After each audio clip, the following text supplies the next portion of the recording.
Hello and welcome to the first episode of the Throw It Deep podcast. My name is Michael Bronner. And I'm Andrew DePaolantonio. So basically, the reason we're starting this podcast is because we're both two huge football fans who happen to be studying sports media in college. Yeah, I go to Syracuse University. I study television, radio, and film, and I focus on sports media and whatnot. And you? So I go to the University of Alabama. I'm studying news media with a concentration in sports. I've recently this semester started doing a weekly radio show with the campus radio station there and kind of fell in love with that. And that's another reason for wanting to start a podcast.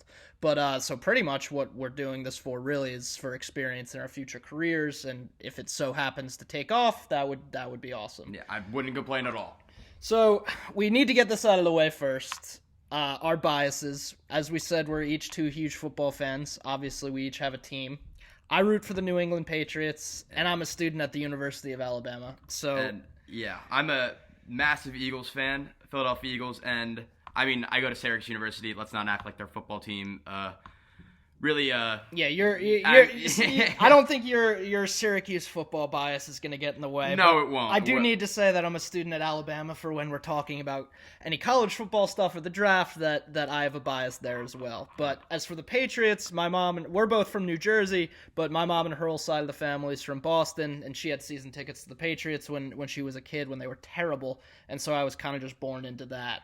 And same situation with me. I mean, my dad's from I'm again from Jersey. My dad's from Philadelphia, and before I could even know, it was just the Eagles. It was never a choice. And I'm gonna make ridiculous Eagles takes that I just, sometimes a fan comes before your mind. But that's what happens when you have a bias like that. He's Alabama and Patriots. I'm the Eagles, and if Syracuse football, for whatever reason, wakes up, them too. So, we're sitting here, it's December 29th, 2020. It's the end of week 16 as of last night. The Patriots got absolutely shellacked by the now AFC East champions for the first time in 25 years. Buffalo Bills, first time in our lifetime.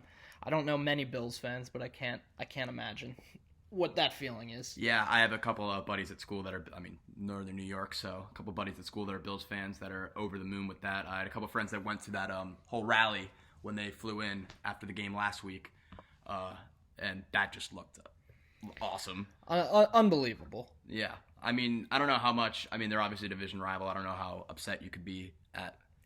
I hate the Jets way more than I hate the Bills. Part of that goes with the fact that I don't really know any Bills fans being from New Jersey. There's no one that's going to be down your throat. Exactly. I know a bunch of Jets fans, so it's always a pleasure to see the Jets fail, which is almost every year. Every year. The only time we've ever seen them be successful is about 10 years ago, and let's not act like they were great teams. They made a couple playoff runs.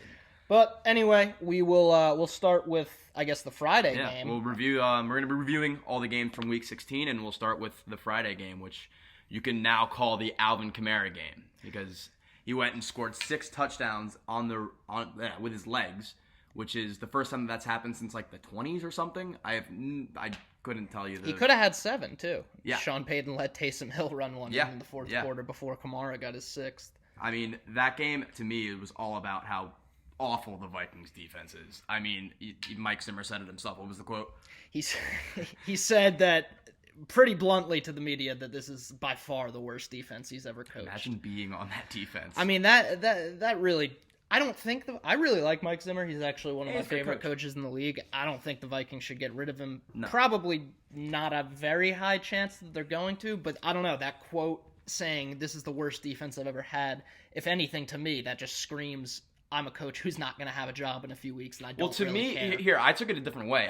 To me, that screams I'm going to have the job next year, and none of these guys are going to be on my defense. Or not none of them. I still have Harrison Smith and whatnot. But, they had their way with them all game.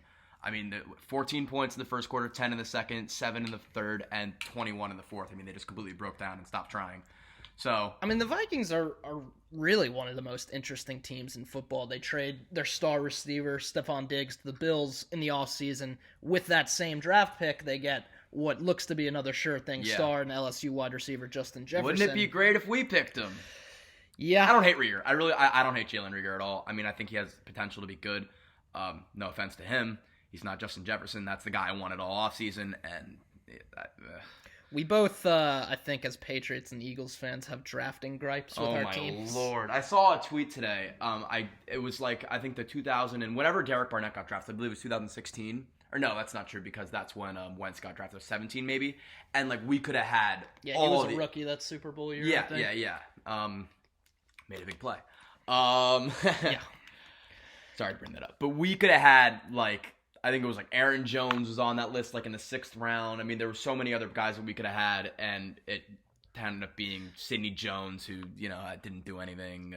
Donnell Pumphrey, if you even know who that is. I mean, as a Patriots fan, I'm not obviously, as a 20-year-old Patriots fan, I'm not someone who can complain anything about the team's performance and the coaching in terms of Coach Belichick, but GM Belichick and Coach Belichick seem to be two different people. Completely due to two different entities. And GM Belichick, he always seems to find these late round or undrafted absolute gems. J.C. Jackson is probably the most prominent example right now. He's undrafted? He was undrafted. This is his 3rd year.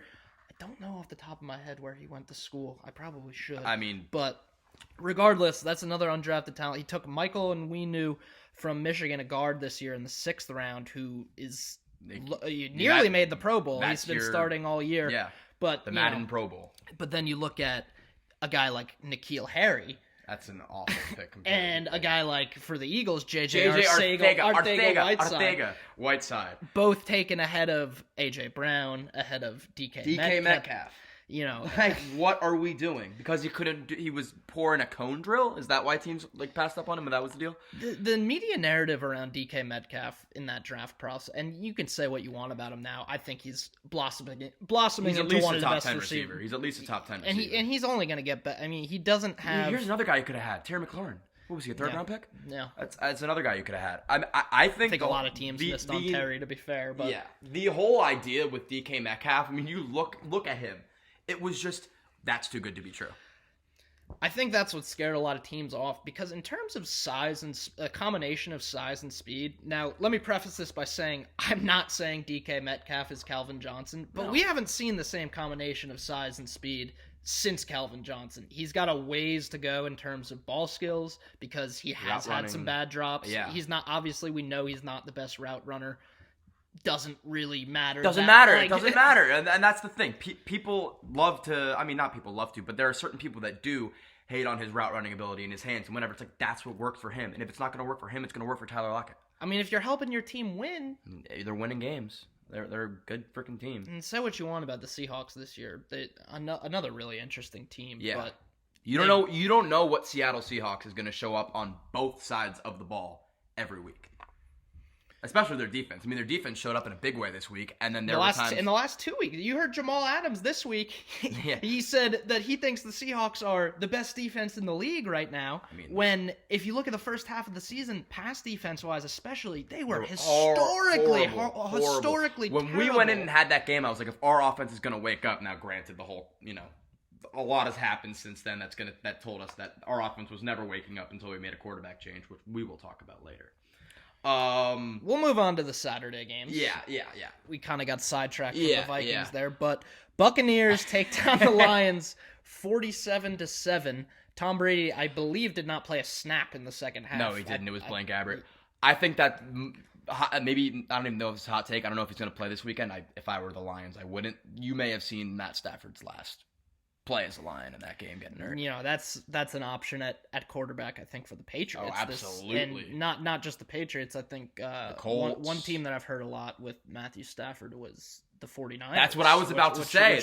Which would be an interesting one, especially, Kyle Shanahan just yesterday came out and said he expects Jimmy Garoppolo to be their QB1 next year. I mean, what else is he going to say? What's he going to say when the guy's on the roster and you're paying him X amount of $1 million to be mediocre? I don't really take any stock in him saying that. No. I don't think that really matters, and I think he knows that they're a little bit limited with Garoppolo and that. Here's my thing with the Niners, though, and that's the next game we're going to talk about, but here's my thing with that. I mean, honestly, the Bucs game was just an absolute shellacking. Yeah, there's not much to say about it. I think the wide receivers coach was the interim head coach for that game for the Lions. That was just... Dark times in Detroit. Real quick, I mean, I know this is a football podcast. Let's think about Detroit sports right now. The Tigers are terrible. The Lions are terrible. The Red Wings, for the first time in a long time, aren't very good. And like worst team in the league, back. Yeah. Not a hockey podcast, but yeah, no, and the Pistons are terrible. So, I mean, quick Detroit, sidetrack. probably the worst city in sports right now. Yeah, I don't see it getting much better. But yeah, I don't know. The Lions, I say it's full rebuild right now. It's gotta be.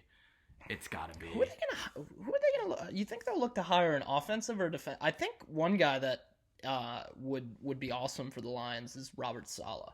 The defensive coordinator for the 49ers. It's ridiculous that he doesn't have a head coaching job. I mean, he was one of those hot names last year in the coaching carousel that was considered. Richard but Sherman I guess was never not happy really... he didn't get a job. I remember that. I mean, and I don't.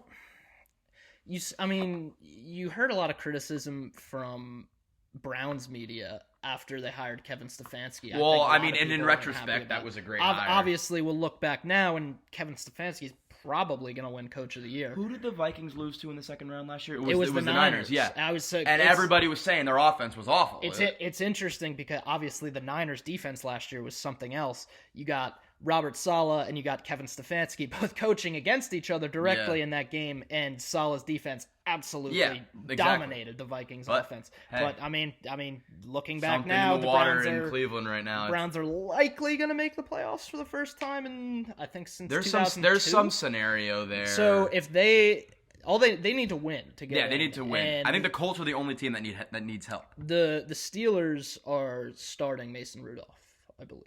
Well, that's going to be fun. So Myles a Garrett little reunion between Myles Garrett and Mason Rudolph this weekend. But the Niners, this is a lost season for them. I mean, the thing is, they're going to get better. I mean, here's the thing. We're saying Stafford could be their quarterback. We're seeing them beat a Cardinals team, which it's a whole other story. I think they're a little overrated. But I think that goes without saying. C.J. Beathard and Nick Mullins have won games for them. They don't need a Matthew Stafford. It'd be nice. I mean, yeah, he's a great quarterback. I mean, they were a throw away of Jimmy Garoppolo overthrowing Emmanuel Sanders from winning the Super Bowl last year. Yeah, and that's, I mean, we're looking at them completely different. I mean, if you look at how they beat a team like the Packers in the NFC Championship, they ran the ball 45 times. Yeah, and I think Garoppolo had seven? Less than 10 passes. Less than 10 passes. Yeah. I'm almost positive that it was below 10, which, like, if it's a winning formula, it's a winning formula, but it's not going to be a winning formula against every of the 31 other teams. No. I don't know. I like the running game a lot, and I like their weapons. Like, you like Emmanuel Sanders. You got I love Ayuk. Ayuk is another one that the Eagles missed on, I guess, but I think Rieger's not bad. He was a little bit overlooked as well. Now, for my money, Kyle Shanahan's probably the best coach in the NFL. At least right up there in that top 3. He's up there in the top 5, yeah, and without a doubt about it. There's a lot of good coaches in the league right now. Like you mentioned, you mentioned the running game, and that's kind of his specialty. That's like that's. I mean, he's made stars out of guys like Raheem Mostert, a special teams guy. Yeah, and then Tevin Coleman's been great for him. Yeah, McKinnon. I mean, McKinnon really hasn't panned out for the money that they sought out for him, but like at the same time, like. Doesn't matter. I mean, Jeff Wilson. I mean, it kind of just seems like it's a plug and play type of thing. It's very Patriots-esque. Yeah. But the Cardinals, I don't know. Really disappointing. Disappointing because Kyler Murray was so good in the beginning of the season, and just like the last 3 or so weeks. I mean, they beat us last week, and he looked pretty good. But anybody can look good. It's not the most quality win. Really not. Going against Jaquette and the boys in the Eagles secondary. We'll get to that. But the Cardinals, I don't know, man. It's just like what is it? They need to. Who do they play in Week 17? So this is going to be a fun matchup. They play the Rams. They need to win. They also need the Bears. Jared Goff broke his thumb, and their backup is playing, who was the CFL Grey Cup MVP, if I'm not mistaken, last season. So it's backup versus backup in a game you got to win. The Rams need to. And the Rams need to win too to make the play. Yeah, they haven't clinched yet, have they? No, and it's interesting because broken thumb. Put that on Sunday night, not the frick. I do not want to see the Eagles on Sunday night. Yeah, that wasn't announced until after the Eagles had already been eliminated. What the idea had to have been, they had to have had that predetermined and thought, oh, there's no way the Eagles, they look hot right now. There's no way. And then Yeah, we were sitting here in Andrew's basement after the Eagles game, after the Eagles were eliminated in a loss to the Cowboys. And I'm like, well, I was thinking, okay, for sure. We were talking like, what is going to be that Sunday night game? And then it's got to be Cardinals-Rams. We're sitting watching the pregame show for Sunday Night Football, and they come out and announce that the flexed game to Sunday night, because for Week 17 they always wait. They always wait to announce the Sunday night game, so it'll be something exciting. And then during the pregame show they announce nothing exciting, meaningless game for the Eagles, division-winning game for the Washington football team. And now Andrew has. And we I have to wait all day one more time in prime time for the Philadelphia Eagles. I don't know. That's going to be a really interesting game between the Cardinals and Rams, though. The third game on Saturday. Oh yeah, this was a good game. There's a lot to talk about. Dolphins take down the Raiders 26-25. Raiders eliminated from the playoffs after. That's another team that's just disappointed the hell out of me down the stretch. I mean, they start 6-3. Yeah, they're 7-8. And you know what they really are? They've lost four. They're 6-9. They've lost 4 out of their last 5. The Jets game was a loss that they were given the W. They didn't win that. No, absolutely not. They've really lost 5 games in a row. Yeah. And is John Gruden overrated? Yeah, he's got to be. For what they pay him, he's got to be. I mean, they pulled him out of the booth of Monday Night Football. Ruining Monday Night Football for the rest of us, by the way. That's a whole other issue. But I don't think they've had a consistent booth since. No, last year was what Tessitore and Booger and the year before, Jason Witten. No, that was the year before. Jason. He had a 1-year hiatus. And then he came back to the NFL because he was so bad. He was so bad over there. Do anything else. I mean, and it's funny because anytime you watch a Raider, obviously Darren Waller, top 3 tight end right behind Kelsey and Kittle. Oh, and then you see a Jason Witten appearance in the Raiders game. It's always a funny sight to see. Yeah. But here's something to talk about in this game. Here's where our bias is going to come into play. Yeah, I already know where you're going with this. Tua should not be starting for the Dolphins. Now, that's where I don't disagree. I don't think Tua should have been playing this year. Yeah. I think I said from the moment that I remember, because they made the announcement on the day of that I was doing my weekly radio show. He had like a 1 quarter, or it was like a 1 drive, or a couple drives, and then after I don't forget who they were playing. It doesn't even matter. Well, they announced it. I remember before it was a bye week. They had a bye week and then they played the Rams, which Tua won, but I think they had 3 defensive touchdowns that game. Tua's been winning. A friend of ours is also goes to Alabama. Highlighted this, he's winning games, but to me it's like he's not the reason they're winning. Here's the thing: he's mistake free. He doesn't make a lot of mistakes. He's. Everyone keeps nagging the fact that he can't throw the ball down the field. They haven't asked him to throw the ball down the field. All. He hasn't had the. I mean, he's one of the most. We've seen him throw the ball down the field. Who was that? Was that to Devontae against Georgia? Yeah, it was Devontae Smith. We've seen it. We've seen Tua, and if you look at the number, I mean, he's like one of the most efficient passers in college football history. One of the most efficient deep ball throwers in college football history. It's not like the guy can't throw the ball down the field. And let's also not act like they have the greatest weapons in the world. I mean, and then in the game against Kansas City. That's the game I keep hearing. He can't throw down the field. Devontae Parker was out. Jakeem Grant was out. Yeah. Mike Gesicki was out. Yeah. Who is he going to throw to down the field? Exactly. Matt Collins. He's on the. Yeah, he's on the. Literally Matt Collins. Yeah, and there's an Eagle that did nothing, and made that tremendous catch this weekend. There's something to be said, I think, about the argument that if you're not ready in year 1, maybe you're never going to be ready. I don't like that argument. I don't Peyton Manning threw 28 interceptions. I've granted his team was probably terrible.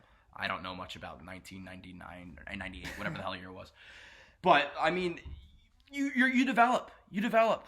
That's a thing. I think Tua has the chance to be a great quarterback going forward.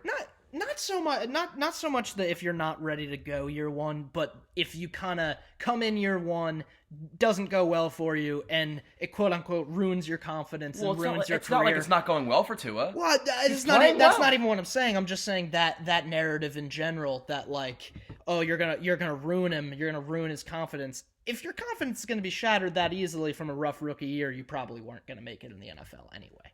In my opinion. That's true. So, but regardless, that argument doesn't have to do with Tua. If the Dolphins are serious, and I know Ryan Fitzpatrick makes, as we've seen him play for our entire lives, literally, he makes so many mistakes, but if they're serious about winning playoff games right now, he's got to start.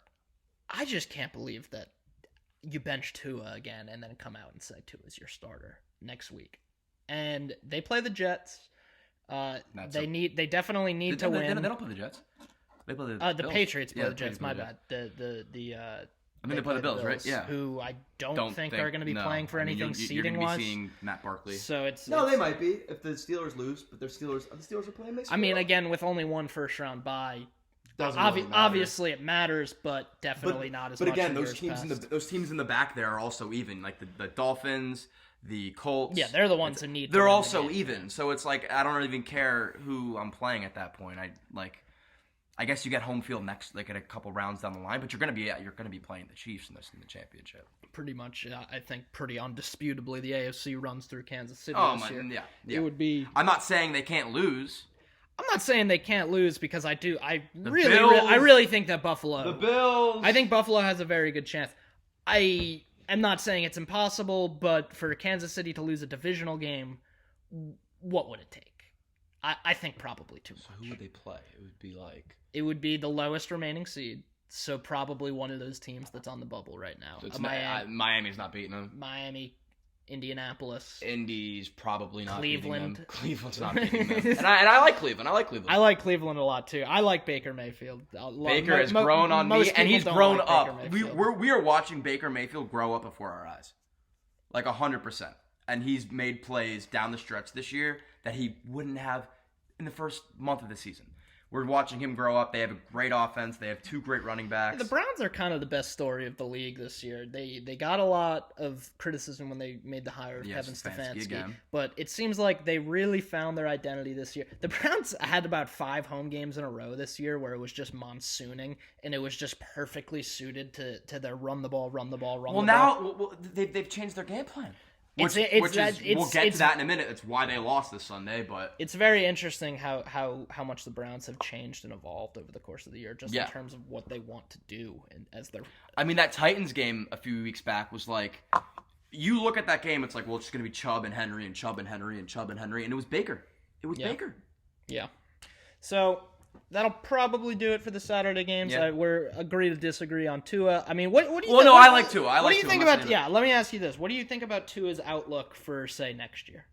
Oh yeah, absolutely start him. I'm like, I mean, of course you start him. He was a top 5 pick. Draft a receiver within the first few rounds. Devontae Smith, Tua and Devontae reunion down in Miami. I think you have to trade up. I think they have multiple first round picks. They do.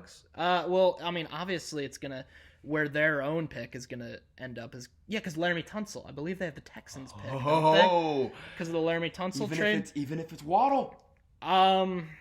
People are wary on Waddle, and I like Waddle, but I mean, obviously, I go to Alabama. I have a lot of bias towards Waddle, but as an NFL prospect, I don't know. I think Devontae is light years ahead of Waddle. The far superior receiver, prospect. And I think Chase is better than Waddle as well. But I think those two guys are going to be. I don't know. What is the Texans pick? I mean, we don't have that in front of us. It'll be top 10. It'll be top 10. I definitely think that Waddle can find a ton of success as like that utility gadget go to when you need a big play. So you think he's going to drop? No, I don't know because He'll be a first rounder. We've heard all these rumors that he could potentially come back for the playoff. We're sitting here 4 days before the playoff. I haven't really heard anything about it. I don't think he's going to be back, at least for the Notre Dame game. I don't think it matters.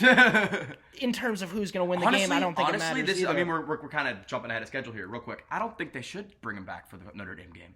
I don't think. Yeah, it's probably. Let him rest 10 days. Yeah, and you could bring him back for the national champion, assuming we beat Notre Dame. I don't. Yeah, I'm not. Gonna but I'm not too worried about Notre Dame. But not even from a perspective of Alabama winning. I'm just talking about whether Jalen Waddle, because he's a junior, he could come back for his senior year. Devontae Smith did it. Is a little bit different of a situation. Devontae Smith came back because wasn't going to be a first round. He was that fringe first to second round pick, but there were 5 receivers ahead, and you had Judy. Yeah. So obviously it paid off for him coming back. He's pretty undisputed number 1 wide receiver on the board right now. Likely going to be the Heisman. We'll get to that a little bit later on.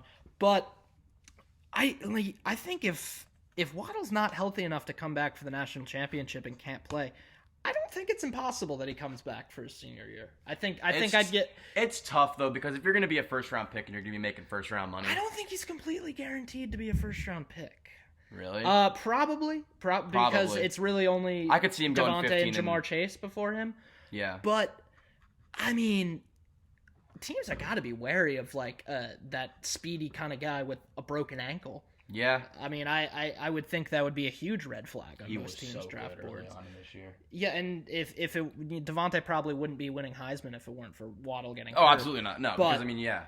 with that being said, I don't know. I don't think it's impossible that Waddle comes back for one more year. But we're getting a little bit sidetracked here. We'll talk about the Sunday games. Falcons, Chiefs. Kansas City 17-14 over the Falcons. I got something to say about the Chiefs. Young Hoku missed, I believe. Young Wei. Sorry, Young Wei. Young Wei Did missed. Oh yeah, it was at the end of the game. Yeah, he could have tied it and sent it to overtime. And he's been iced this year. Yeah. Here's my problem with the Chiefs right now.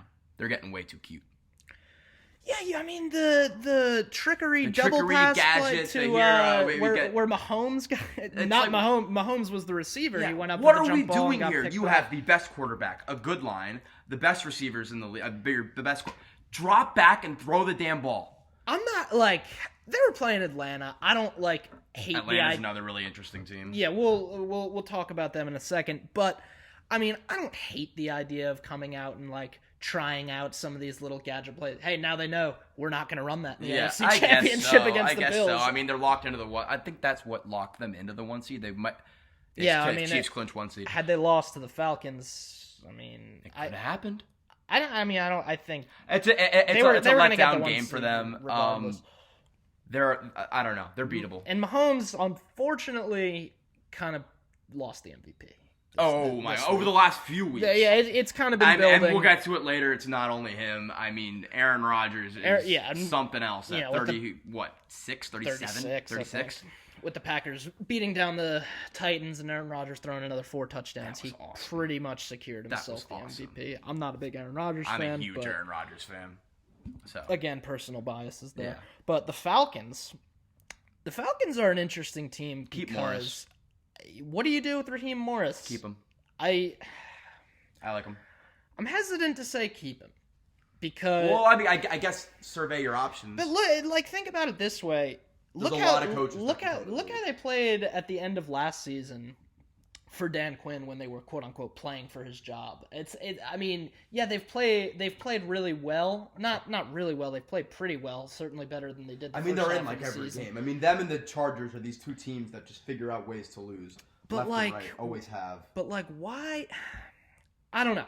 I just think that it worries me. Yes, they've played well with Raheem Morris, but is it more of an emotional boost to change coaches mid-year or playing for your coach's job? Maybe he's a player's coach. Maybe the guys all really like him. Yeah. But, I mean, you can't question what he's done, so I certainly don't think it would be a bad hire. It wouldn't be a bad hire. It'd be there are so many guys. It's a safe hire. It's a safe hire. Again, they are still 4-11. I don't think, they're 4-11. I don't think Raheem Morris is the man to guide them out of mediocrity, if that makes any sense. That's a really good point. So, I do think they'd be okay. But I think at a certain point they'd probably plateau with their potential with Raheem Morris. There's also a lot of other stuff going on there. I like Matt Ryan. He's getting up there. I mean, you might be looking at hey, are we going to kind of rebuild here? It's a question of retool or rebuild. The age old. Do you want to stick with Matt Ryan and run it back for another? I mean, I like the offense is Russell Gage is the offense is not what was the problem for them this year. They paying Todd Gurley whatever they're paying him. Them along with a few other teams were, especially in the first half of the season, just historically bad pass defense wise. That's a defense that they should just draft defense really. I think that's what they're gonna do. They're probably staring another top 10 pick in the face. Parsons. I don't know if they're gonna go pass rush or in the secondary, but we'll see on that. I just think that I don't know. If you're the Falcons, are you trying to hire an offensive guy or a defensive guy? The offense hasn't figured out. They know what they're doing. I'm not sure who their offensive coordinator is, but he's been there, I guess, since Kyle Shanahan left. I guess their defense it's certainly improved. You can't deny that. I don't think it would be a bad decision to bring back Raheem Morris, but again, it would not be a flashy hire. Again, there's a ceiling to what they can do with Raheem Morris as their head coach, I think. All right, moving on. Browns Jets. The Jets. What are you doing? I mean, But- as a Patriots fan, this was probably my favorite moment of the week because I watched the Jets play themselves out of Trevor Lawrence the past 2 weeks, and Trevor Lawrence is probably about as close to a sure thing as we've seen in the past decade in terms I don't of think. quarterback I mean, prospects. I hate to say, like, this guy is going to be good. This Guy is going to look at him. Look at him. He's You like can't- 6 you- foot you- 6. He's perfect. He's fast. He's quick. He's got really deceptive athleticism. Oh my god, he's got the greatest arm. He's like Peyton Manning. It's like he can't miss.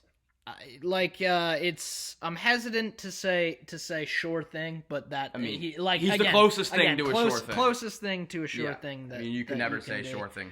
So that was a huge miss on the Jets, but it's interesting what the Jets do now because now they're going to have, in all likelihood, the second pick. I would really like the Patriots to lose to them this week, and we're gonna, the highest pick the Patriots could potentially have is 9. So if we lose to the Jets, we're probably gonna have a top 10 pick, or at least like 11 which you've or 12. never had. I mean, for you, I mean, I'm sure the Patriots obviously. have it. Yeah.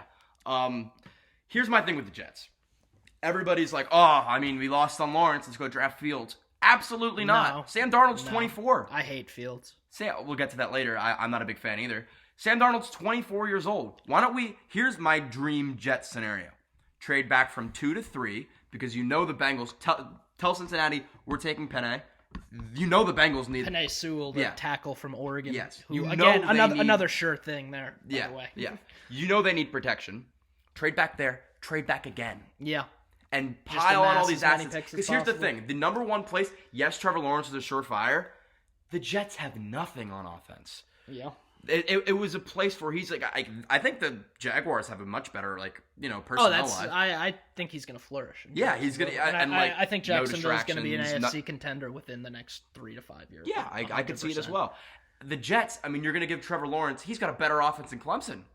Yeah. I mean, that's an exaggeration, but no, seriously. Not even. I mean, Jamison Crowder, Rashard Perryman, Frank Gore. Don't you dare say a negative thing. I mean, I love Frank Gore, but he's like ageless wonder. Yeah, literally. So to me, it's like Sam Darnold has not been given a fair opportunity. Is he Trevor Lawrence? No, I don't think so. I mean, we don't know yet. No, I know. No, but he's not bad, and he's not been given a fair opportunity. He's still young. Let's surround. I mean, Carson Wentz was 24 when he came into the league. No, I'm completely in agreement with you that the Jets should keep Darnold, trade back. Yeah. Ideally, trade back twice and amass as many assets as possible. With that being said, I am not a believer in Sam Darnold. See, I think I'm not gonna say I'm a believer in Sam Darnold, but Sam Darnold, there's potential there. Meh. There has been a lot of flashes with Sam Darnold where he makes a play right. and another quarterback makes that play, and it's all over social media. He's a good player, and he's got a lot of talent. He's got the size. I don't know. I think it's time to surround him with talent finally. I mean, they have Becton. Easier said than done. Easier said than done. And here's the thing: you can have as many draft picks as you want.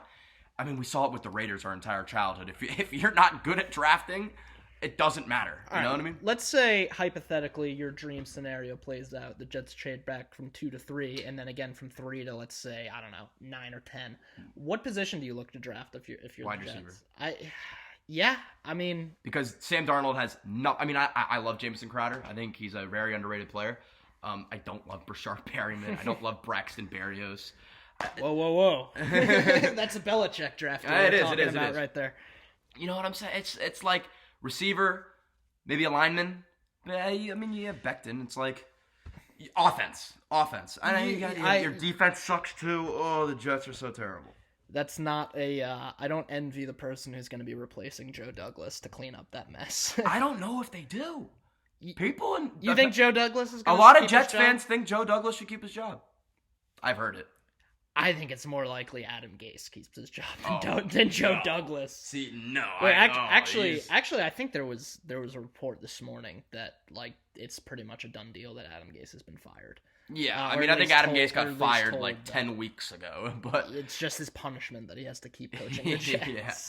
I mean, he's probably he probably wants to go out on a win and just say sorry. That's going to be really interesting. I've said that for weeks. I mean, as long as say the Patriots I think won, Adam won, Gase won. hates coaching the Jets. Oh, I would hate coaching the Jets too. It's like coaching the worst team in the league without.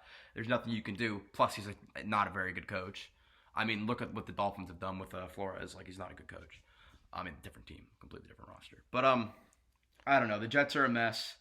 Though I think you do not help that mess by going out and drafting Justin Fields. You put him into a mess. That's adding fuel to the fire. Yeah. I don't think I do think it would be ideal for them to trade down. But with that being said, Or they could just say Penny. There, you can't go wrong taking Penei Sewell, and then you have Becton and Sewell for the next 10 years, protecting each side. Over here. So, I'd be hard pressed to say that would be a bad pick. But again, it would be a great pick. No, it definitely wouldn't be. It'd be far from a bad pick. But I think the decision is how much do we love him and how much do we would rather have assets. It's if it's Justin Fields.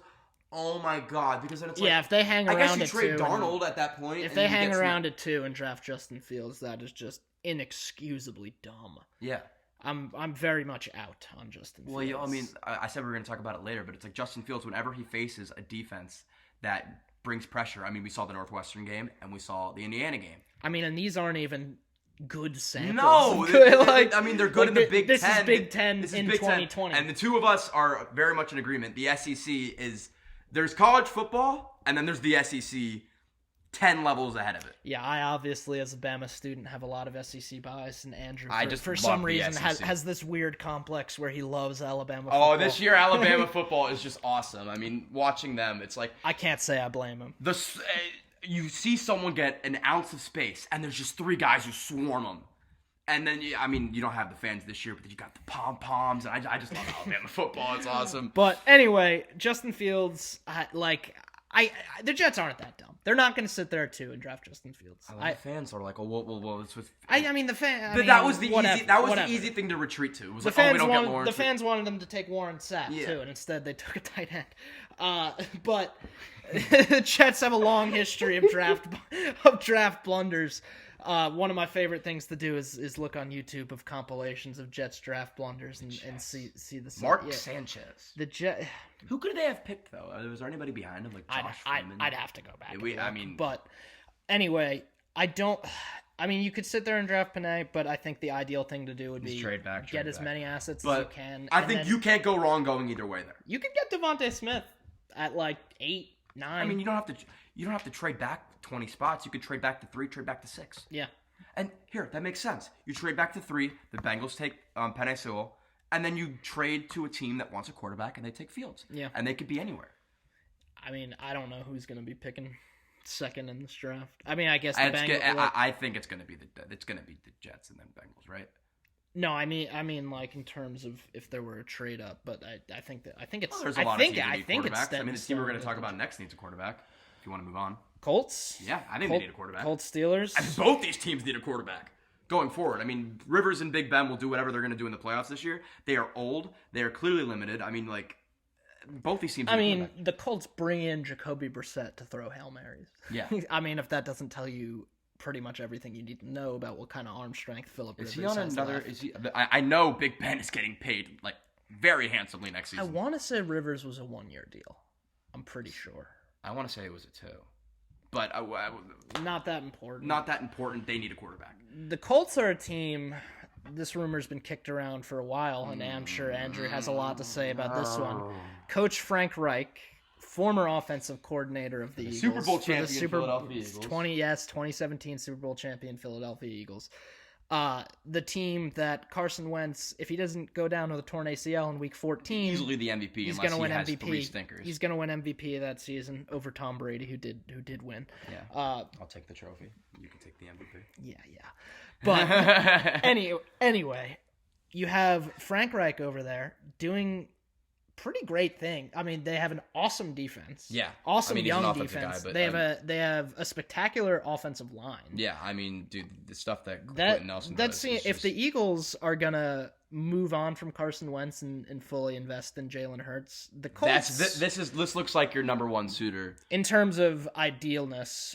As a Patriots fan, as a Patriots fan, I would absolutely love to see them trade for Carson Wentz. They're going to have the money to make it happen next year. That's another thing. The Patriots are about to have a lot of cap space for the first time in 20 years. Yeah, we're going to have $50 million next year. And you might get rid of Gilmore too. We'll see what happens on Gilmore, but I don't know. I mean, We'll see. It seems like the Colts are probably the ideal trade location if the Eagles were to move on from Carson Wentz. But I don't know. What do you have to say about the whole Wentz hurt situation? Yeah. We can go talk there. about We it. can We go can there. talk about it. I'm sure would this will be. take up some. Let's not forget. Yes, everybody played in the pandemic. Whatever. Everybody had this. There was no training camp for everybody. There was no preseason for everybody. I get that. And Carson Wentz did play terrible this year. I get that, and I know. And I'm the biggest Carson Wentz fan you will ever meet. I love this guy, and I want to say this before I go into anything. People need to realize that what I saw Carson Wentz do was something that I never even thought I would see as an Eagles quarterback in 2017. I mean, McNabb was great. Vic was great. This is something I never even thought I was watching, like, Jesus play for the Eagles. So, for me to... I'm serious. That's the way I felt. So when people are so quick to move on from... And he played great down the stretch in 2019. Don't forget December when he's throwing to literal garbage cans without wheels. What, before he got hurt in the playoff game? Yeah. He was playing great. I mean, granted, we beat 4 bad teams. But, like, he played great. He made a lot of throws. That throw to Miles Sanders is, like, iconic in the back of the end zone. I just think it would be the silliest thing with all this going on. He's coming off an injury. Let's not forget, this is going to be the first offseason of his entire career. Maybe 2016 he did too. Where he's not injured. So I just think it would be silly to say, you know what, we need to get rid of him. Let's push him away. Let's get rid of him. Why not go into the offseason and have them battle for it? Have him battle for Hurts and Wentz. Have him battle for the number for the whatever. Here's the thing. He is making $38 million next year. Here's the thing. If a team like the Colts, like the Patriots, wants to take that contract, you got to give it to him. You got to get it. You got to get rid of him. But I don't want to push and get rid of him. So you're saying if you're Howie Roseman, who may or may not have a job in a couple weeks, but let's say you're Howie Roseman, you're taking calls on Carson Wentz, but you're not making the calls. No, yes, absolutely. Okay. That's a very good way to put it. And Hurts has been awesome. I mean, he, down the stretch against the Cowboys. I mean, not so great against Dallas. Which was disappointing. Great. It was. I mean, he was great early on. I mean, they go up 14-3, and I was sitting here watching the game with Andrew and his dad. They go up 14-3. And we just abandoned they come out and run the ball three times and go 3 and out and give them the ball right back. We scored 3 points. Right then and there, you scored 3 points that drive. No, we scored 3 points in the rest of the game. Yeah, I'm saying that drive, you come out and score a touchdown 21-3, probably game over. We're probably having a completely different discussion about the Eagles right now. Yeah. We're talking about getting ready for the NFC East Championship this week, essentially. I am so sick of Doug Peterson's play calling. I am so sick of it. And it's so tough. And we get back to Frank Reich.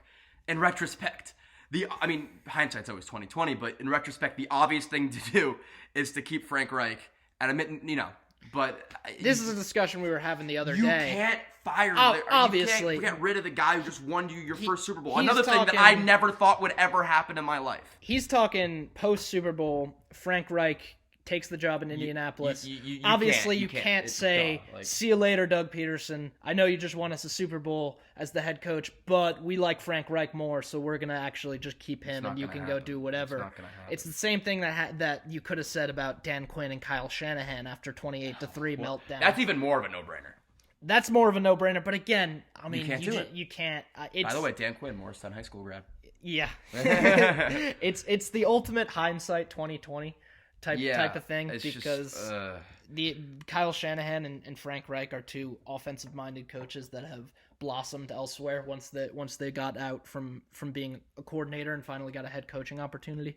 And I don't know. It's just obviously you can't say see you later to a Super Bowl winning or NFC winning in Dan Quinn's case coach, but at the same time, here we are 3 years later. Frank Reich's team and Kyle Shanahan's team. Dan Quinn doesn't have a job anymore. The Niners are a different story, though. I mean, Dan Quinn doesn't have a job anymore. Doug Peterson might not have a job anymore. What do you think? That's another thing. 50-50 they keep Doug? Yeah, I mean, here's the thing. I think one of Howie and Doug is gone. I think it's going to be Howie. I don't know. I mean, his draft decisions have been terrible. But then you bring in the next guy. What if the next guy doesn't like Doug Peters. I then get rid of Doug Peters. I think Look, I'm so done. Well, here's the one thing that needs to happen. It's hard to An fire offensive one without the coordinator, other. someone else needs to be calling plays. That needs to happen. I mean, what we saw on Sunday where we just completely abandoned the pass, now you're trying to get back to it, and it's just a jumbled mess. Someone else needs to be calling plays. And when Wentz was playing all season, I was like, the play calling's terrible, and it is. We give away drives before it starts. It's so frustrating to watch. We have to at least bring an offensive coordinator. It's hard to say you can fire one and keep the other. And I think it's probably if you fire both, it's easier to keep the head coach and keep or fire the head coach and keep the GM than it is the other way around. At this point, Howie Roseman has made so many bad decisions in the draft, and I don't know if I were Jeff Lurie, I'm firing both of them. Yeah, me too. I think. But again, that's the same thing. We're in a pandemic season. Are we gonna freak out? I mean, I know everybody else played in it. Do they have any opt-outs? What do you mean? Like COVID opt-outs, like how the Patriots had 9? We had one. It was we traded for him in the draft, wide receiver, speedy guy, Marquise Goodwin. So that doesn't matter. Whatever. Might help now, but regardless, whatever. No training camp. The whole 9 yards, and I know again every other team dealt with it, but are we going to make this knee-jerk reaction and trade Wentz, or push to trade Wentz, whatever the hell? I don't know. My opinion, we go into next year, quarterback competition. Here's another thing. Yes, you're paying Wentz. You're not paying Hurts. Yeah. So, and that's kind of the formula for success if you can get a good young quarterback who's on a rookie deal and be able to surround him with, just look at the Chiefs. Yeah. Obviously, Mahomes is now going to be moving on to his $500 million mega deal, which, by the way, is a reason why I think that the Chiefs are not going to come close to the Patriots in terms of a 20-year run of sustained success. You're going to have to rely on these skill position players that have that are unless they do something. The Rams, this is completely off topic. The Rams have created cap out of I don't even know paying the guys that they've paid, but $500 million. The reason the Patriots were so good for so long, at least one of the main reasons, is Tom that Brady Brady's never made what he was worth, ever. No, he didn't need to. Like Giselle and the endorsements were obviously more than enough. For him personally, he's doing okay financially. In terms of his don't worry contract about him. salary, he was never paid more than the 10th highest quarterback. Yeah. And that's at best. There are times in his career where he was the 25th highest paid quarterback. I remember before they extended him, and I don't know when it was, but he was down there. And I realize times have changed in terms of money. 10 years ago you couldn't even fathom a $500 million deal for a quarterback. Obviously things have changed, but I still think that formula of if you can pay your quarterback as little as possible and surround him with the most elite talent you can, that's a better formula for success than let's rely on these rookies that are getting paid $1 million. We have this generational talent at quarter, and if I'm not criticizing the Chiefs, you pay Mahomes whatever he wants, obviously, but maybe criticize Mahomes with it. It's going to be very difficult for them looking 4 and 5 years down the line. It's going to be very difficult for you're not going to be able to pay all these guys. To surround. But here's another thing: there are going to be players that will take pay cuts to go play for them. Yeah, 100%. Yeah, that's a fair point. Anyway, we got the discussion about the Colts absolutely sidetracked us there. By the way, real fast about the Eagles. This is a weird take that I have for this Sunday. I want to lose it. Obviously, I want to lose this game. One, that would put Washington in the playoffs and not the Giants and Cowboys. That's one. 2, higher draft pick. 3, here's what I think they should do. Predetermined, you don't have to tell the media, just the team that knows this, and they're not going to do this because it's unconventional. 1 half Wentz starts, 1 half Hurts starts. See what you got. Yeah, you were saying that last week. Why not? Yeah. Why not? Why not see what you have? Here's the only thing that, and I made this point earlier. Wentz is healthy. Let's keep it that way. But at the same time, we have no idea what's going to go on. The Eagles have a lot of decisions to make. You'd be hard-pressed not to say we should at least get a look at Carson Wentz. Again? Yeah. If Chase Young rips his head off, then we can talk about that when then that decision gets a little bit easier. Yeah. But We didn't fully cover it. We can cover the Steelers. yeah, that's what I said. Like Yeah. the Colts sidetracked us a little The bit, but the Steelers team that beat are them, a team that I mean, it was kind of clear even when they were 11-0 that they weren't like they were the worst 11-0 team to ever be 11-0. and here they are 4 weeks later. They lost after they barely beat the Colts, but they were a few minutes away from 4 losses in a row. Yeah, I mean They're down sitting here 24-7 at 12-3 a month after starting 11-0. Yeah, I think I don't think they're no gonna one, win a no playoff one, game. no one's really that fooled by the Steelers. I think at any No. point this year, They have a lot of holes. They have an too. elite defense, same as last year. Yeah. And I mean, forget about that. They're great. we don't even need to cover the defense. The offense is a problem. You got guys who drop. Juju Smith-Schuster's on his who I am not the biggest fan of. We don't need to talk about that, but I am not a big fan of TikTok guy. I am not a TikTok guy.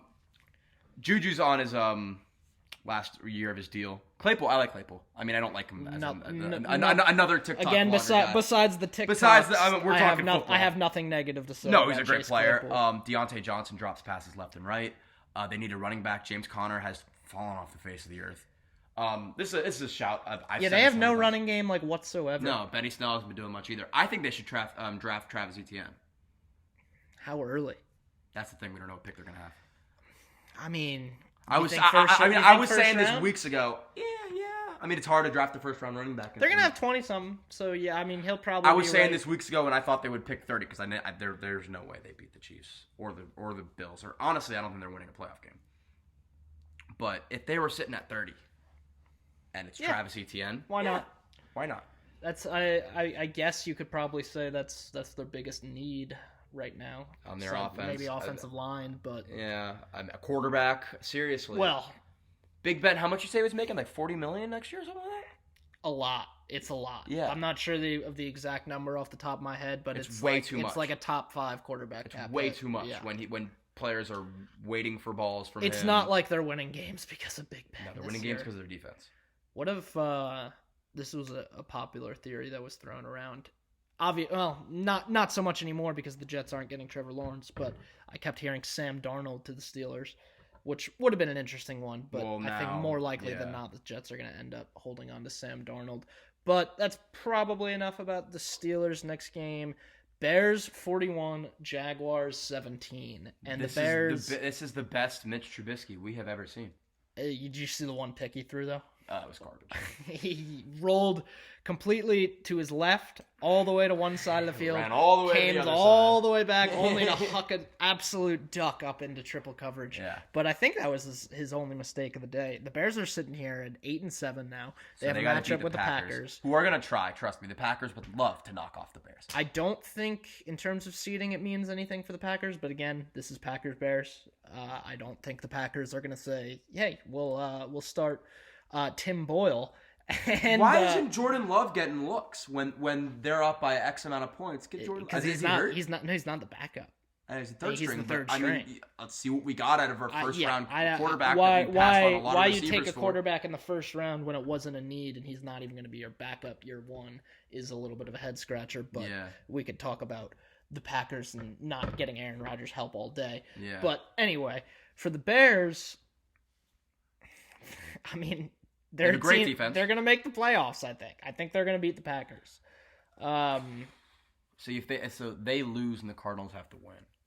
Yes, so I think What's the scenario where the Rams don't make it? I guess lose and then the Bears win. I think the Bears need to lose for either. I'm not exactly sure. It's not that important. No, but the Jaguars, whatever. Jaguars, another loss for them. They've now clinched the number 1 pick.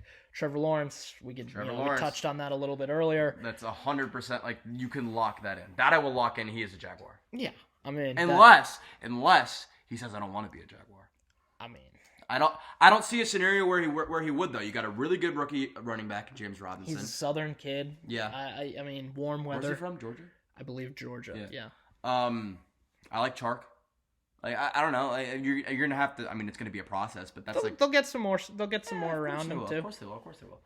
So I don't know. That's good. It's gonna be good for them going forward. The Bears offense has always frustrated me.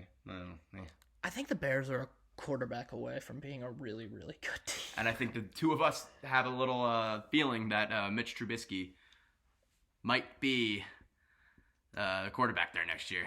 I think Matt Nagy and Mitch Trubisky are both around next year. I don't think either of them are going anywhere. And that's a mistake. And on top of that, I think Nick Foles is going to be on. Well, I think they're going to cut Nick Foles. Is what's going to end up I happening. mean, if they cut Nick Foles, so what happens to his contract then? I mean, he gets whatever guaranteed Whatever portion, guaranteed. and it would be a cut your losses If type of we deal. get rid of Wentz, come to Papa. Come on. Foles? Come on. Come on. Why not? Why not? Why not? Back up. I don't Definitely, know. Certainly not. He's been pretty bad when he's played. He would have to have been cut. Yeah. Obviously. We're not paying Wentz and Foles. No. And only to have Hurts play. Yeah. No, it's not gonna happen. But anyway, moving on.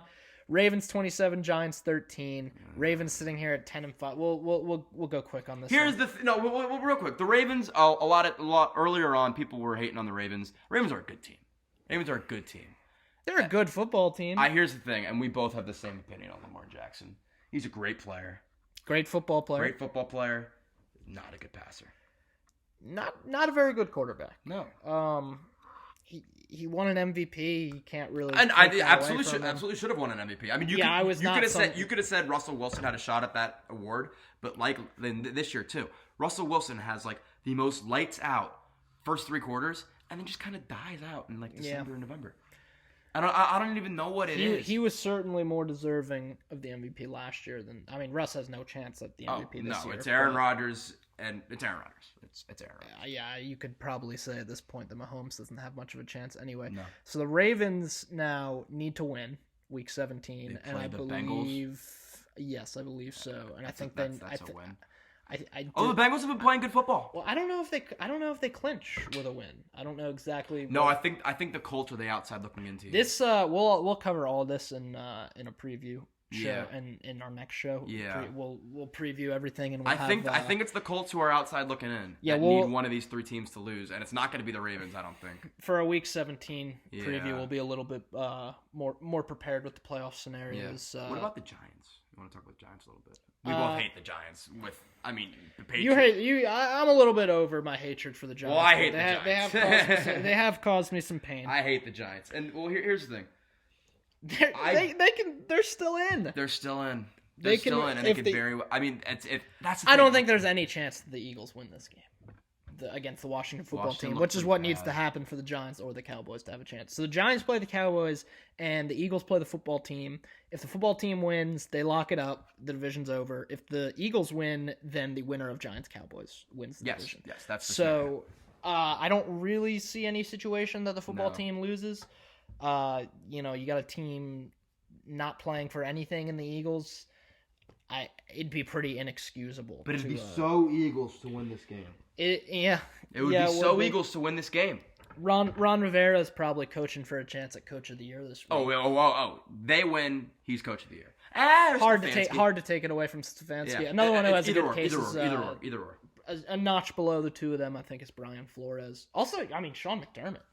You know what? There's really 4 solid candidates for you're Coach of the Year this year. But anyway, the Giants. Daniel Jones. I'm not a Daniel Jones guy. I think he's decent. I think he's not the answer. I think they're probably going to move on from him. Not necessarily that he won't be on the team next year, but I think they're probably going to look to get another guy, whether it be with a 2nd or 3rd round pick or look to sign someone in free agency. I don't think the next year. I don't think they're going to. Okay, I'm not going to say that it's possible. They're definitely thinking about it. You think they're coming into next year all in on Daniel Jones? Probably not. I just have a feeling because the Giants have made so many bonehead decisions. I mean, Gettleman certainly with this year with the hiring of Joe Judge has without a doubt held on to his job for another year. Yeah, Joe Judge is a great hire. Joe Judge was a team loves him. Here's the thing: the Giants, to me, I mean, Washington's kind of emerged and they played terrible this week, but which makes us losing that much more of a headache. They play hard for him. They play really hard. That defense is awesome. Yeah, they could be a quarterback away, dude. And let's not forget Saquon's coming back if he can stay healthy. If Saquon gets hurt again, that's like it'd be a real sad what if story in a few years. I think if Saquon gets another season-ending injury, but they're probably just a quarterback away. Yeah. Evan Ingram's dropped a lot of balls. But I like Daniel Jones, but I like him. I don't think he's a franchise quarterback that's going to lead you into et cetera. Probably not the answer. No. This one we'll touch on really briefly. Bengals 37, Texans 31. Bengals are playing hard. I feel really bad for Deshaun Watson and the Texans. Yeah, and like Deshaun Watson's really had one of his best seasons this year, just very quietly because the Texans have been so terrible. But there's so much to be said about Deshaun Watson as a great quarterback. I don't think he's not. He's probably my 5 if I had to rank that. I think he's the Texans, really talented. He has nothing to work I think with. the Texans, you could probably say, is going to be the most desirable job this offseason. For an offensive guy, yeah. I mean, you could see Bieniemy, you could see Dable going there, you could see... What about Dabo Sweeney? I don't think Dabo. Yeah, I don't think Dabo's ever going to coach in the NFL. I don't either. I think he's going to coach at Clemson, and then the Dabo fund will bring him over to the Tide when Saban hangs up his boots. We'll see. I think. I don't know. You guys might play them too much, where it's like you can't do that. I think Dabo's latest contract extension literally has like a Bama stipulation. No, yeah, there is. Yeah. So I mean, I just kind of threw that out. I don't actually think there's any chance that Dabo Sweeney is leaving Clemson. But the Bengals now, even with Ryan Finley at quarterback, are playing well. It's 2 straight wins. Yeah, after they beat the Steelers last week. Mm-hmm. And then they come out and score 37 on the Texans. 37. Which, again, I picked up the Texans defense. Yeah, I noticed that this week. That got you, what, -10 in the fantasy championship? No. Well, and in the other league that I'm on with you, but yeah. But anyway, Bengals, I like them for next year. Maybe not to be a playoff team. Burrow stays. That's an injury that people. I mean, that's why they need to take Penei Sewell. Burrow was. They need to find a way. Burrow to was on the ground way too much. They know that. They know that. Yeah, and I think that's going to be their number one priority going into the offseason. Obviously, they're all in on Joe Burrow. Why wouldn't they be? Yeah. So surrounding him with a line that can protect him. That in terms of pass catchers, T. Higgins. They have a great connection. Yeah, 33rd overall pick, I believe, was the first pick of the second round. Yeah, well, yeah. T. Higgins has been awesome. Tyler Boyd. AJ Green's gone. Don't need to talk about him. But that's 2 very capable pass cat. Like they're not working with nothing in Cincinnati. They're not. Hopefully Joe Mixon can stay healthy. They have a decent running game with Joe Mixon. I mean, Giovanni Bernard's not a bad player either. Samaje Perine 2 touchdowns this week. Yeah, I mean, I like the Bengals at like maybe 8-8 next year. Yeah, and if everything goes well, I think 8-8 is pretty attainable for the Bengals next year. But anyway, moving Broncos, on. Chargers. I'll be honest, I don't even know what happened in this game. I think it was going on during the Eagles and the Washington game, so we didn't tune too much into that. I believe the Broncos were up 16-0. Yeah, and then 19-16. The Broncos came finally back. one of those games that the Chargers are on the the Chargers were up 16-0 and the Broncos came back. Yes, my bad. The Chargers, actually, I mean, we can talk about these teams going forward. I mean, I don't really care about them. I love Justin Herbert. Justin Herbert is looking even better than Joe Burrow was. Oh yeah, Herbert's awesome. Say what you want about Tua in Miami, and we'll see. I think we'll see next year. We'll see. Herbert's better right now. Obviously, I mean that I'd be hard pressed to make any argument against that. The Chargers have always had such good personnel, and I think they're firing Anthony Lynn. Oh, pretty certainly. Here's an interesting potential option at them with at head coach for them. Josh McDaniels is someone who absolutely... We've seen him coach in the division before. That was 10 years ago. It was 10 years ago. I know Josh McDaniels absolutely loved Justin Herbert coming out of the draft. I think if he was someone that the Chargers wanted to talk to, I think he'd jump at the opportunity. We'll see. He probably... I mean, who knows how much longer Belichick is going to be around for. I could see him around for another 3 years. I could see him around for another 10 years. Yeah, so, exactly. I have no idea. How old is Belichick? Like 70? Like 70. Yeah. 69 or 70. I mean, don't forget Pete Carroll's like older than him. Yeah, Pete Carroll is older than him. Yeah. I mean, he's... we'll see what happens. The Broncos are a head scratcher to me going forward. I don't know how much I like Drew Lock. I'm out on Drew Lock. Okay. Drew Lock. As a franchise quarterback, I think he kind of... I don't want to jump all over him, but man, he has stunk this year. And it's really disappointing that, he came in, I believe he started like 5 games at the end of last year, his rookie year.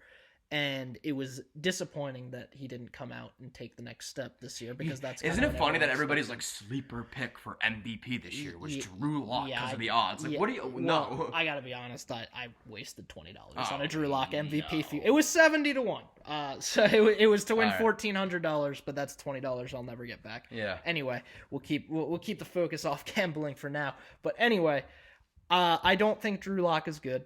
And it's a shame. And they have like Hamler's a good young guy. I mean, they didn't have Sutton this year. Sutton being They out, got I two think good running backs. Sutton being a out, great I think, defense. Von Miller's out this year, so we could see them getting better next year. I think the Cortland Sutton being out for the year probably hurt the development of Jerry Jeudy a little bit in terms of he was kind of facing number one corners and he hasn't been great this year by Dropped any a stretch. lot of balls. You see that Especially one this this week? past week. Yeah, Oh I think he had like 5 or 6 drops this past my week. Lord. But in terms of route Deontay running and getting open, he's as good or better than. I mean, he's than raw, yeah. but I think he's going to be a great player in this league, but I mean, I think he's a quarterback away. Yeah. Because I don't think Drew Lock is the answer in Denver. But I mean, it'll be interesting to see what John Elway does. They're probably going to have a pick in that top 10 range. There's a lot of quarterbacks. There are. I mean, you could see a surprise. But don't they like love Drew Lock? Isn't that like a thing? I mean, certainly before the year, but. I mean, Yeah, he started every game. Not every That's game. not true. Not He was every hurt for a game. couple years, or I think he had years. COVID, or he That was was like it. Yeah, I think COVID that's contact true. tracing or something. We're forgetting about the Brett the Ripien infamous start the game. the infamous I don't remember what the guy's name was. They had all their quarterbacks got COVID. Yeah, that's- I think Brett Ripien, Blake Bortles. yeah. I don't even remember who ended up. Oh, it It was was, the practice. Kendall Hinton, the Hinton, practice yes, squad yes, guy, yes, had to yes, start. The practice squad wide receiver. But Broncos are an interesting one moving forward. They're gonna have a top 10 pick. Elway's not dumb. I mean, like we've seen what he's done with the yeah, Broncos we'll see what they do with it. But moving on, Panthers 20, Washington football I team. cannot believe 13. Washington lost. Now Washington would have clinched the NFC East with a win. And they looked bad. And- Well, we could talk about why they looked bad. Dwayne Haskins. Dwayne Haskins, I cannot stand Dwayne Haskins. To me, you are the starting quarterback for an NFL team. You are the CEO of a company. You are the president of a company. You need to carry yourself like a president of the company and not go to a strip club on a Monday night when you're battling on Sunday to win the division. Especially in these times where you can't. Can't go out without a mask. I mean, say what you want about it. Like, come on. Here's the thing. It's protocol, and he's breaking protocol as a franchise quarterback. I mean, and if you didn't hear, Dwayne Haskins was released this week. And so it'll be interesting to see if any team takes a swing on him in the offseason. Here's my thing. It's like, well, when like a guy like Josh Rosen got released and has been like paddled around a few times. It's a little bit different, though. It's different because Josh we don't have to go into Josh Rosen, but Dwayne Haskins is clearly there are players on his team. The backup quarterback liked the tweet saying that they should move on from him while he was on the team. Yeah. He's clearly not good in the locker room. And I don't... Obviously, he wasn't good on the field. But, we'll see. It's going to be interesting. What are they going to do with quarterback? Someone will try him. Someone will try to sign Dwayne Haskins. Here's the thing. His career's not over. We're forgetting about this Eagles-Washington game. Oh, his career isn't over. But I would be... I'd take him on the practice squad. Yeah. I'll say I hope we don't sign him. But that's, Here's the thing. We're forgetting. Taylor Heineke, unless Alex Smith recovers, is starting this Sunday. Say what you want about Washington probably not having a shot at all against the Buccaneers, who is probably going to be the 5 seed. Yeah. It's going to be NFC East versus Buccaneers is what it looks like. Yeah. You're still in the playoffs, and you're still, at that point you want to win. Taylor Heineke is not your guy. You can start Alex Smith absolutely in the playoffs. Alex Smith has proven to be adequate this year. Essentially, the Bucs have a wild card bye. Yeah. Which is unfortunate because I think the Eagles would have been with Jalen Hurts. I think if here's where I they would have been somewhat more difficult. Look at what Andy Dalton did to our secondary. Yeah. Man, that would have been that would have been fun for Tom. Oh. It would have looked just like the Super Bowl, except we wouldn't have Tom scored 35 points. Tom would have won. Yeah. But we kind of touched on the Eagles game. anyway, yeah, we don't need to get directly into the Eagles-Cowboys game. Wow. Cowboys 37-17. Their secondary was so. Anyway, moving on from that, the Seahawks win the NFC West with a 20-9 win over the struggling LA Rams. Yeah, I mean, you thought the loss was to the Jets was a fluke. I mean, this didn't look good.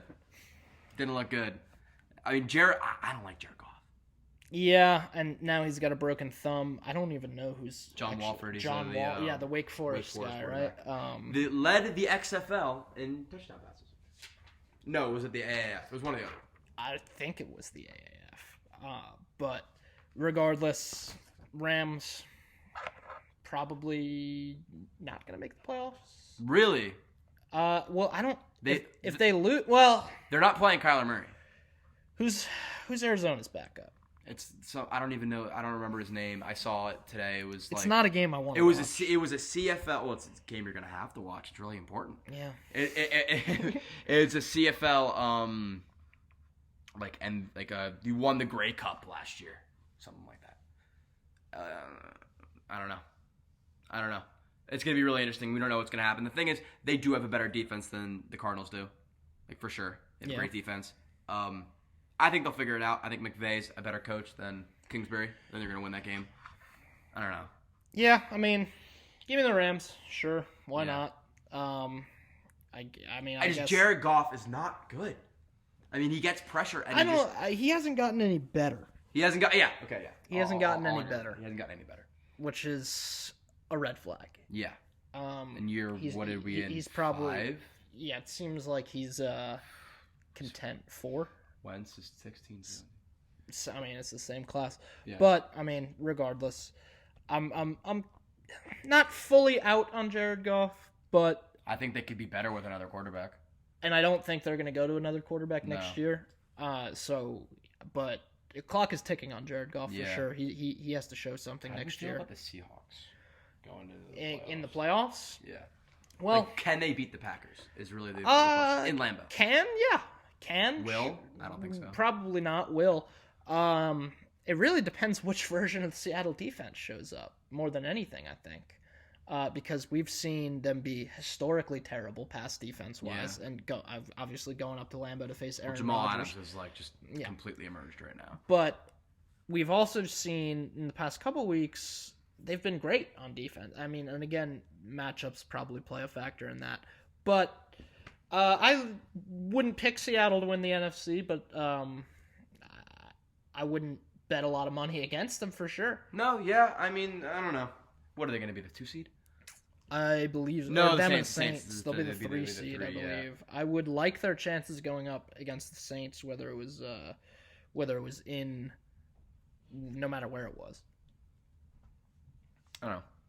You want to move on to the Titans Packers? Yeah. So Aaron Rodgers won the MVP. Aaron Rodgers won the MVP this Sunday, is what happened. Here's the thing, like, the Packers are good. Devontae Adams, in my opinion, this year is the best wide receiver in football. Yeah, pretty undisputable for this particular season. I mean, he's been amazing. He's been amazing. 3 touchdowns again this Sunday. Helped me a lot in fantasy. The Titans, I think you said this, are a soft team. Yeah, I don't like, as soon as I saw there was a lot of snow coming down in Green Bay, I did not like their chances to go in there and come out with They had a bad defense. Any kind of strong I love Ryan Tannehill. I love Derrick Henry. I love A.J. Brown. I love their offense. I love Mike Vrabel. And I shouldn't love Mike Vrabel. I love Mike Vrabel. But, yeah, I don't know. I think the Titans are a good team, not a great team. I don't think they're going to make much noise in the playoffs. They still have to win the division. Yeah, so they play. I think it might be. One play between them and the Colts. One plays the Texans and one plays the Jags. It's two divisional matchups, and the Titans have the tiebreaker over the Colts because I think so. So essentially, all they need to do is win a and cakewalk. They win the division. I still don't like who they'd be going up against. One of those teams we talked about earlier that theirs are pretty good teams. I don't know about the Titans. I mean, I think they're a good team. Their defense isn't what it was last year. Their defense and it's funny because by far their biggest hole in the team is generating any kind of pass rush whatsoever. And what did they Jadeveon do Clowney, 2 yeah. weeks before the season started? They went out and signed Jadeveon Clowney, who has just been really a non-fact. I mean, I don't know if it's a scheming issue or what. Because he was huge for the Seahawks last year. And the Texans before them. So I mean, we know he can play. Yeah. So I don't know if it's an issue of they're not using him right or what, but he has done about nothing in terms of creating any kind of pass rush for them. But last game of the week. I don't want to get too much into this one. Bills 38, Patriots 9. We kind of talked about the Patriots a lot already. Really, the biggest question I came out from this one was why did Jarrett Stidham not start? And I think he's going to start next week. I mean, at this point, Cam Newton is. I mean, there was no point in starting Cam Newton 3 weeks ago. There was no point in starting Cam Newton week 1. I have to believe that we're probably not going to bring back Cam. But I don't think it's impossible because he hasn't done anything in terms of creating any value for himself. We can probably get him back on another cheap 1-year deal if that's the route we wanted to go. Again, you have a lot of cap though. It's like why would you do that? Why? Yeah. And Belichick wants to be a contender again by next year. We're not a contender. This year has been extremely painful. Say what you want about the targets he's had, which have been bad. And, I mean, but like, don't sleep with Jacoby Myers. Not a bad player. I mean, I love Jacoby Myers, but you know. The targets aren't there, but at the same time, even when they're open, Cam doesn't hit them. No. So like, throws the ball into the ground. I am fully done with Cam. I've been done with Cam probably since. I don't think Cam Newton is a starting quarterback in this league anymore. And if I'm Cam Newton at that point, hang him up. What's the point? I don't think he's going to. I think he had a quote the other day. He was like, I can't go out like this. Yeah. I don't think there's any chance he says I'm retiring. But where's he going to go play? But I think there's more of a chance he goes unsigned than he says I'm retiring. Which at that point, that's a really good point. I think it's more likely that he gets forced to retire than retires by choice. Which is sad. Which is really sad. 5 years ago, he was the MVP and like undisputed and was incredible. Someone will take a chance on him. Yeah, maybe. But here's the thing. How about the Bears? Have him and Mitch battle it out. I like that. Well, it's funny because I think Mitch is a free agent after this. I think they're going to tag him. I think tag him? So the franchise tag, I believe, if I'm not mistaken, how it works is you make the average of the top 3 at your position for 1 year. Are you serious? I did not know that. That's not going to happen. I don't think... He'll get like a 1 year or 2 year. I think Mitch is going to be a Bear next year. I believe so, too. It won't be a franchise tag. Otherwise, you got to wonder what Ryan Pace is doing up there. Yeah. But regardless, I do think... the Patriots have to move on from Cam Newton. I'd like to see what we have in Jarrett Stidham and get a look at him next week. Yeah. We're going to have a top 10 to 15 pick.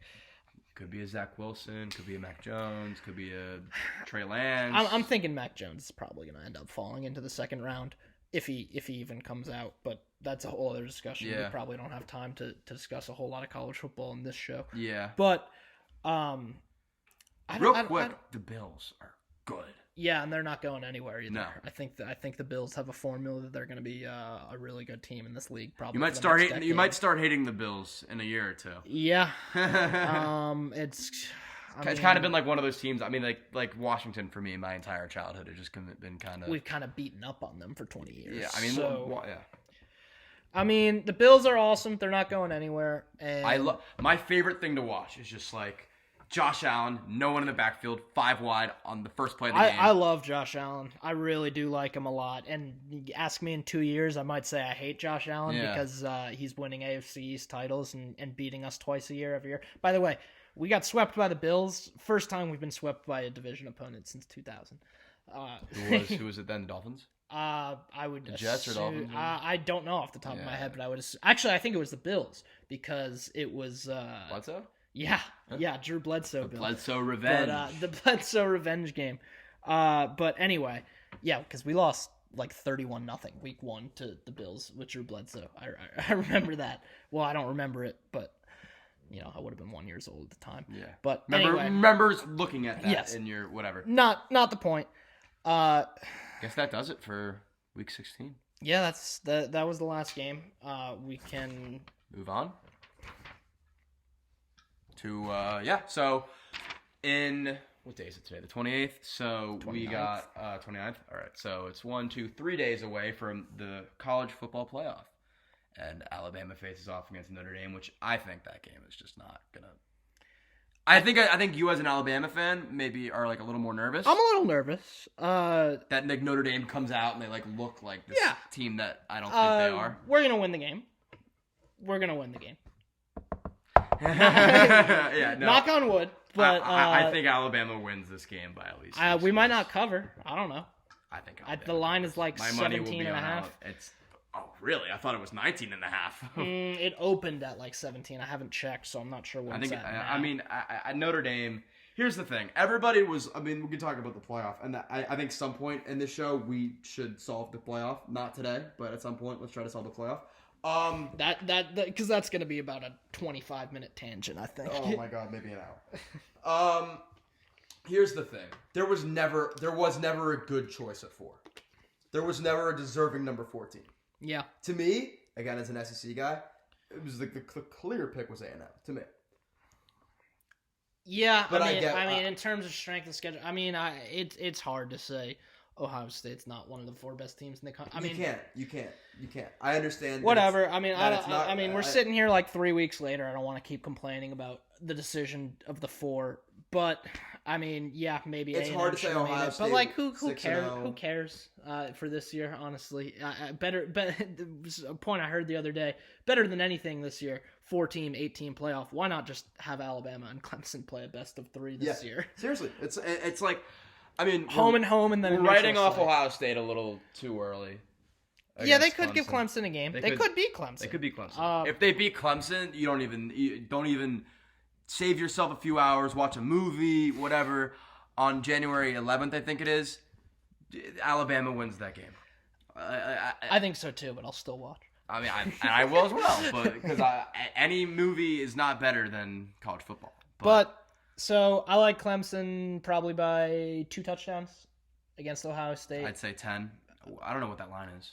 I think it's Clemson by 9.5, 10. Yeah, that makes sense. What it opened at. But yeah, you're gonna see Clemson, Alabama. I think we're gonna have a boring New Year's football day, and that's okay. All right, we'll cover more on the playoff in our second show because it'll probably be right after the playoff. So we'll have a lot more college football talk on the second show. Yeah. For now, we'll keep it. We're running out of time a little bit. We'll keep it on the NFL. We'll do a little pretender. Pretenders.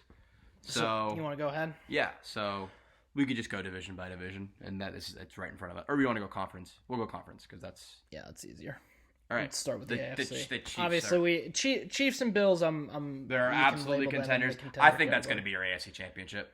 Yeah, I just don't see how I don't see how it's not the AFC championship. Yeah, I mean, unless you get a crazy upset. I mean, here you go. No, yeah, that's your AFC championship. Like, I mean, like you move past Kansas City and Buffalo, and find me a team on that list that you wouldn't say pretender, because I don't think there is one. Pittsburgh, Tennessee, Miami, Baltimore, Cleveland, Indianapolis. None of them are contenders. Who would be your biggest? I can tell you who mine is. Your biggest upset potential team.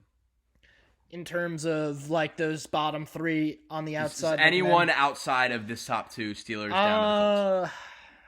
Cleveland. And that's mine too. Give me Cleveland. Give me Cleveland. Because Cleveland's the only team that can win one of those games. I think, especially if you have a type of game where there's run the ball weather, which is they've been a benefactor of a lot of that this season. But I don't think it's going to happen. I don't think it's going to happen either. But just in terms of style of play, Cleveland plays man football. They run the ball. They run the ball down your throat. And they've opened up the pass game recently. Yeah, and when they need to throw, and when Baker needs to throw the ball, why they he's lost been getting this the job week. done. They had no wide receivers, and they threw the ball like 40 times. So if you catch Cleveland against, say, I would like Cleveland's chances against Pittsburgh. But absolutely. I think you're. And then it's good. And then it's going to be Cleveland and KC. Yeah. And so at that point, in terms of Baker, I mean, maybe someone could catch the Bills, but I just don't really see the Chiefs getting upset. I think that's your AFC. Yeah, we don't have to really waste our time in saying all the. I mean, the Steelers, Titans, Dolphins, Ravens, Browns, and Colts are probably all pretenders. And then everyone else is eliminated. So and that's not to say that the AFC is a bad. This is the first time in a while. The AFC has a lot of good teams. Yeah, the AFC is a better conference than the NFC to me. For sure. But the NFC is way more parity. Yes, I would say that there are a lot more teams in the NFC that can win. With that being, this doesn't really make any sense. It kind of contradicts itself. But there are more teams that can actually win the conference in the NFC, whereas there are 2 teams that I think can legitimately win the AFC. Imagine if the Browns were in the Super Bowl this year. I can't. It'd be pretty 2020 It'd be pretty for 2020. you. But anyway, I can't imagine it. Moving on to the NFC. It'd also be pretty 2020 for the Browns to fumble this and not make the playoffs. Yeah. So Yeah, that'd be sad. I'd be really upset because I like the Browns. I like the Browns too. The Packers are NFC absolutely Packers contender. Saints are an interesting one because I don't like the Saints' chances going on the road to Lambeau. Especially Forget to about Lambeau. it. I don't think they're actually going to get to the NFC Championship at Lambeau. I could agree with that. Well, But- it depends who they play. So you got week 1, you're probably going to end up playing the Bears or Cardinals. Or not week 1, the first round. They're going to win that game, in my opinion. Bears aren't winning a playoff game. Cardinals aren't winning a playoff game. No. I think it's kind of chalk in the wild card round in the NFC, but we'll see. I think that. I mean, obviously, the NFC East team is. I think the 4 division winners that are not division winners, the 4 teams that have clinched the playoffs in the NFC, I think are the teams you're going to see in the divisional round, 100%. I don't think. You don't think the Rams have a little upset potential? I do. I did, but Well, it's gonna be Rams Seahawks. Jared Goff has a broken thumb. Is he even going to be able to play? Like how long is this? I don't know how. I'm not how I am severe not it a is. doctor. We are not doctors. I'm sure. But anyway, I mean, I really don't see anyone like the Bucks are going to play the NFC East team. That's a win.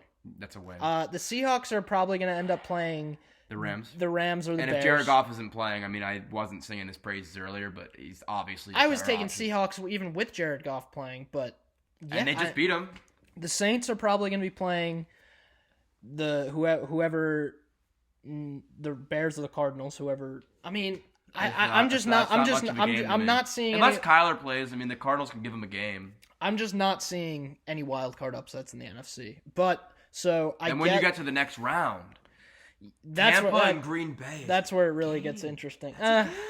I don't know. It is still Tom Brady. I don't like in terms of the Bucks' chances to win in Green Bay. I don't like the fact that they've already won in Green Bay this year. And actually, I don't recall if it was in Tampa or in Green Bay. But they killed the Packers. I don't like. That was one of those outlier games. Yeah, I think people so. Were like, the Packers. No, that was an outlier game. I mean, 100%. But I guess for the argument I just made, I guess I have to call the Saints a contender. I don't really think they're good. I don't know. Drew Brees, I think, is done pretty clearly. Yeah, that's another team that they're all tasting the hill. I don't know. Who knows what the Saints will do at quarterback next year? But Seahawks, I would certainly call a contender, and the Bucks, I'm not gonna throw shade on Tom Brady. I'm calling them a contender.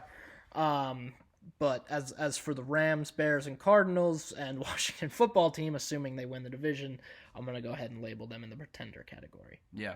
So I think the only real contenders here are Green Bay. Seattle can come into Green Bay and win, like we said earlier. Like, that could happen. I don't think it will, but they could. And maybe the Bucks, just because, Brady factor. We'll see. I mean, don't forget their receivers. Bucks have quite a defense. Yeah. But it's it hasn't been consistent throughout the season, so we'll see which Bucks team shows up in the playoffs. I think they're pretty much a shoo-in to at least get to the divisional round because they're going to be playing the Washington football team in the first round. So we got five contenders. Yeah, I would say so. Yeah. All right. Well, our final segment of the week is going to be our favorite moment of the NFL week. And I have 2. You can go ahead first. My first is a bias moment because Deshaun Jackson, to me, is like that's one of my favorite players growing up. And to see Jalen Hurts rolling out, making that bomb of a throw to go up 14-3. You were here. I was screaming. I was freaking out. And obviously what happened after it happened. But that was just like, it would look like Michael Vick threw that pass. It even looked like Donovan McNabb threw that pass 12 years ago. And then we actually know what happened 12 years ago. Donovan McNabb threw that pass to Deshaun Jackson, and he dropped the ball before he got in the end zone. But this time he didn't. He did a somersault, got in the end zone, and that was just the coolest moment for as a fan of the Eagles. As a fan of the NFL, my favorite moment was Ryan Fitzpatrick coming in. See, I was gonna, because both mine are a little bit biased, so I was gonna use that as a non-biased one. But yeah, we didn't really talk about that earlier. That was so the blind awesome. throw. He's got who was grabbing his face mask? It was I don't remember who it was, but he's not even looking. He chucks it downfield, perfect dot. Like whenever Ryan Fitzpatrick comes and plays like well, it's just who doesn't like Ryan Fitzpatrick? Yeah, I've never heard anyone say I don't like Ryan Fitzpatrick. Ryan Fitzpatrick's the man. That was my favorite moment of the week. To win that game, especially after like the Raiders were chewing clock. The game was over, but it wasn't. Like I said, both of mine are a little bit biased, but I'll have to go with in terms of affecting the Patriots. I'm gonna have to go with the Jets losing out on the number 1 pick because now I don't have losing by winning. Now, as an Alabama student, I've already been tortured by Trevor Lawrence. Now I don't have to play him twice a year for the next 15 years. So that's awesome.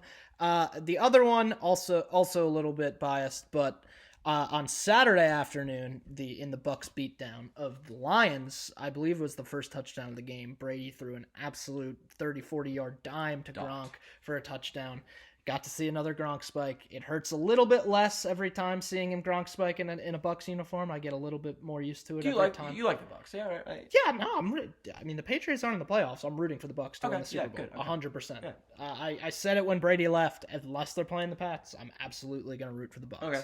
But anyway, I think that's about all we got for the first show. Thank you very much for listening. If you chose to listen, we're going to try to get something out this weekend, whether it be whether it be before or after the college football playoff. We're not sure. If it's after, we'll review it and talk about NFL Week 17 playoff preview and all that. Yeah. But anyway, that'll do it for the first episode of the Throw It Deep podcast. Yeah. Thank you very much. Be sure to subscribe and listen to our next show.